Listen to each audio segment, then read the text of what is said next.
গল্পটা অনুরাধা পাসওয়ান নামের ভারতের রাজস্থানের এক তরুণীর। বয়স মাত্র 23 বছর হলেও বিয়ে করেছেন 25টি। তার সুনিপুণ প্রতারণার শিকার হয়ে সর্বস্ব হারিয়েছেন একে একে 25টি যুবক ও তাদের পরিবার। অবশেষে গত 18 মে গ্রেফতার করা হয় এই তরুণীকে। মঙ্গলবার দ্য ইন্ডিয়ান এক্সপ্রেসের এক প্রতিবেদনে উঠে এসেছে এমন চাঞ্চল্যকর তথ্য। বাবা মা হারা এক অসহায় দরিদ্র নারী। এক ভাই আছে ঠিকই, কিন্তু রোজগার কিছুই করেন না। বিয়ে করে জীবনটাকে সাজাতে চান নতুন করে, কিন্তু সেখানেও বাধা আর্থিক টানাপোড়েন। এভাবেই নিজের জীবনের করুণ গল্প শুনিয়ে মন গলাতেন যুবকদের। তারপর গল্প শুনে মন গলে গিয়ে বিয়ে করে নিত তাকে। পুলিশ জানিয়েছে অনুরাধা একা নন, তার সঙ্গে পুরো একটা চক্র জড়িত রয়েছে। অনুরাধা সেই চক্রেরই হোতা। এখন পর্যন্ত তিনি 25 জনকে এইভাবেই লুট করেছেন। তবে একই শহর বা একই জায়গায় প্রতারণার ছক কষতেন না অনুরাধা ও তার গ্যাং।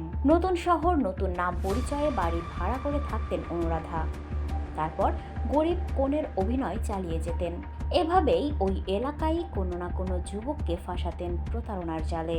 অনুরাধার দলের সদস্যরাই তার ছবি নিয়ে যেতেন বিভিন্ন পাত্র ও পরিবারের কাছে। অনুরাধার জীবন সংগ্রামের ভুয়া গল্প শুনিয়ে বিশ্বাস অর্জন করতেন মানুষের। ঠিক হতো বিয়ে।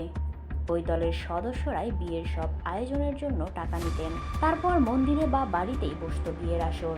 বিয়ের পর নববধূ অনুরাধা থাকতেন শ্বশুর বাড়িতে। নিজের মিষ্টি স্বভাবে ভুলিয়ে রাখতেন শ্বশুর বাড়ির সদস্যদের। সকলের মন জয়ের পরই শুরু হতো প্রতারণা। খাবার বা পানীয়ের সঙ্গে নেশার দ্রব্য মিশিয়ে খাইয়ে দিতেন শ্বশুরবাড়ির সদস্যদের।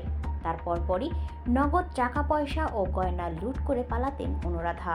সবশেষে গত 20 এপ্রিল সোয়াই মাধোপুরের বাসিন্দা বিষ্ণু শর্মার সঙ্গে বিয়ে হয় অনুরাধার। পরিবার এবং বন্ধু বান্ধবের উপস্থিতিতে ধুমধাম করে 7 পাকে বাঁধা পড়েন অনুরাধা এবং বিষ্ণু। কিন্তু বিয়ের 2 সপ্তাহের মধ্যেই গয়না, নগদ অর্থ এবং মোবাইল ফোন নিয়ে চম্পট দেন অনুরাধা।